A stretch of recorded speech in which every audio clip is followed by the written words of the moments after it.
নেদারল্যান্ডসের বিপক্ষে বাংলাদেশের যে টি-20 সিরিজ এর প্রথম ম্যাচটা আন্তর্জাতিক ম্যাচ, দ্বিতীয় ম্যাচটা আন্তর্জাতিক ম্যাচ, তৃতীয় ম্যাচটা তো আর পাড়া মহল্লার ম্যাচ না, এইটাও আন্তর্জাতিক ম্যাচ।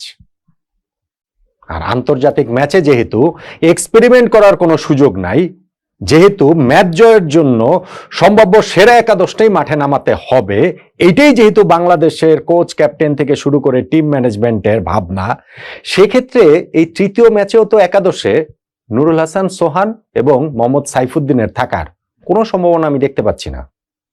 এশিয়া কাপের প্রস্তুতি হিসাবে যদি আমরা এই সিরিজটাকে ধরতাম, সেই ক্ষেত্রে তো দ্বিতীয় ম্যাচেও অন্ততপক্ষে আমরা টস জিতে আগে ব্যাটিং এর সিদ্ধান্ত নিতাম।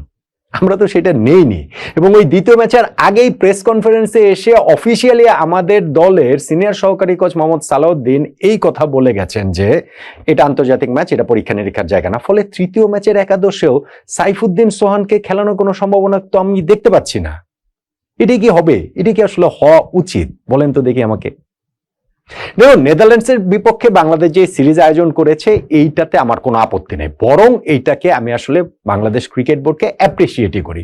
আমাদের তো ভাই এই মাসটাতে ভারতের বিপক্ষে সিরিজ খেলার কথা ছিল, তাহলে এশিয়া কাপের আমাদের প্রস্তুতিটা আরো অনেক ভালো হতো। নানান বাস্তবতায় ভারতের বিপক্ষে সেই সিরিজটা হয়নি। এখন যদি আমরা নেদারল্যান্ডসের বিপক্ষে সিরিজটা আয়োজন না করতাম, তাহলে একটা দীর্ঘ বিরতির পর এশিয়া কাপে গিয়ে আমাদের খেলতে হতো। সো এই ফাক্টটাতে যে বাংলাদেশ ক্রিকেট বোর্ড ডাচদের বিপক্ষে সিরিজ আয়োজন করেছে, সেই জন্য তাদের অবশ্যই প্রশংসা প্রাপ্য। কিন্তু সেই সিরিজটাতে বাংলাদেশ যেভাবে অ্যাপ্রোচ করেছে, সেই জন্য বাংলাদেশের টিম ম্যানেজমেন্টেরও নিন্দাটা প্রাপ্য।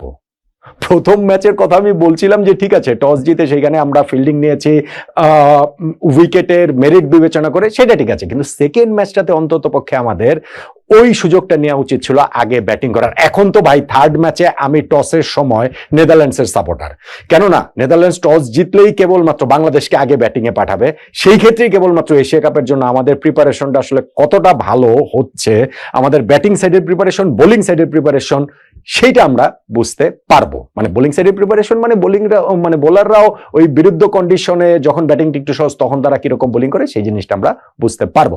কিন্তু একাদশের কথা যেটা বলছি, যে আমাদের টিম ম্যানেজমেন্ট যদি ওই ভাবনাতে এগোয়, তাহলে তো ক্লিয়ারলি আমাদের বেস্ট 11-এ সাইফুদ্দিন এবং সোহান নেই। আমাদের 16 সদস্যের স্কোয়াড, সেই স্কোয়াডের মধ্যে 13 জন আমাদের এই সিরিজে ম্যাচ খেলেছে। প্রথম ম্যাচে যে 11 জন খেলেছে, সেকেন্ড ম্যাচে ওইখানে একাদশে 2টা চেঞ্জ এসেছে, কিন্তু এই 11 যোগ 2 13, বাকি 3 জনের মধ্যে শামীম হোসেন পাটোয়ারি নিজের অসুস্থতার কারণে খেলতে পারছেন না। সো তারটা আমরা কোট আনকোট ব্র্যাকেট বন্দি করে রাখতে পারি যে ঠিক আছে, তিনি হয়তো একাদশের প্লেয়ার। নুরুল হাসান সোহান এবং মোহাম্মদ সাইফুদ্দিন তো সার্টেনলি নট। তাহলে তৃতীয় ম্যাচের একাদশে কি তাদেরকে রাখা হবে না?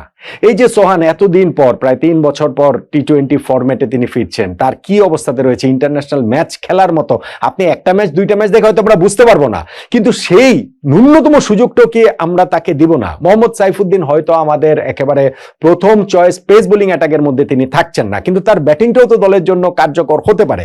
সো সেই অপরচুনিটিটা কি তাকে আসলে আমরা দিব না? আর যদি শামীম পাটোয়ারি এই থার্ড ম্যাচে খেলার মতো সুস্থ হয়ে ওঠেন, তাহলে তো তাকে অবশ্যই ম্যাচ খেলানো উচিত বলে আমি মনে করি। বাংলাদেশ টিম ম্যানেজমেন্টের প্রতি এক ধরনের হতাশা থেকেই, এক ধরনের দুঃখবোধ থেকে আসলে বললাম যে তারা যেহেতু এইটাকে এমন ভাবে অ্যাপ্রোচ করছে যে এটা ইন্টারন্যাশনাল ম্যাচ, এখানে এক্সপেরিমেন্টের কোনো সুযোগ নাই, এশিয়া যেটা তারা বলে নাই সেটা হচ্ছে কি এশিয়া কাপ গোল্লায় যাক। ভাই, আপনারা সম্ভাব্য সেরা একাদশ নিয়ে খেলবেন, সেটা ঠিক আছে, কিন্তু যদি আপনি ওই এক্সপেরিমেন্টটা করেন, সেটা তো লং টার্মে বাংলাদেশ টিমের উপকার হবে। লং টার্ম বলতে হচ্ছে কি সামনে যে এশিয়া কাপ, সেই বিবেচনায় উপকারটা হবে। আর সেই একাদশটা নিয়ে খেলে বাংলাদেশ হেরে যাবে, সেটাই বা কেন মনে হচ্ছে টিম ম্যানেজমেন্টের? কেন টিম ম্যানেজমেন্ট বাংলাদেশ টিমটাকে, ও যে 11 জন খেলবে তাদেরকে ওই রকম বড় চ্যালেঞ্জের মুখে ফেলে দিচ্ছে না, যেই বড় চ্যালেঞ্জের মুখে আমরা এশিয়া কাপে গিয়ে পড়বো?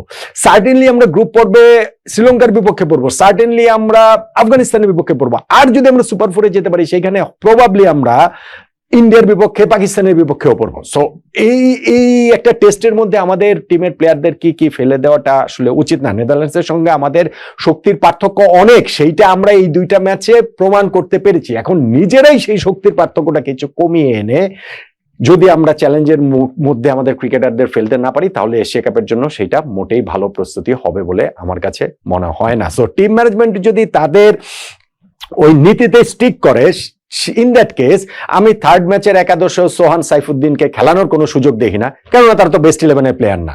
কিন্তু আমি মনে করি এশিয়া কাপের প্রস্তুতির জন্য অবশ্যই সাইফুদ্দিন এবং সোহানকে তৃতীয় ম্যাচের একাদশে খেলানো উচিত।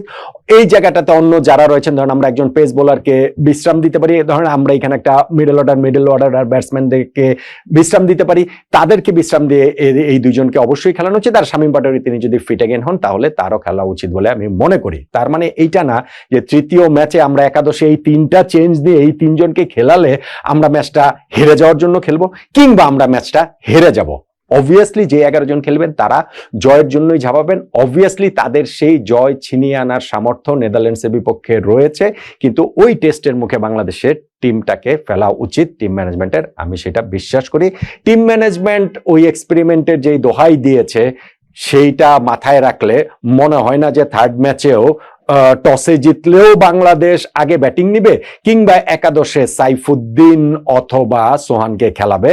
তবে আমার চাওয়া, মানে এশিয়া কাপ প্রস্তুতির কথা মাথায় রেখে আমার চাওয়া যে নেদারল্যান্ডস টসে জিতলে তো বাংলাদেশকে আগে ব্যাটিং এ পাঠাবে, বাংলাদেশে যদি টসে জিতে আগে যেন আমরা ব্যাটিং নেই, আর একাদশে যেন সাইফুদ্দিন এবং নুরুল হাসান সোহানকে খেলানো হয়। এই চাওয়াটা কি অযৌক্তিক বলুন তো দেখি?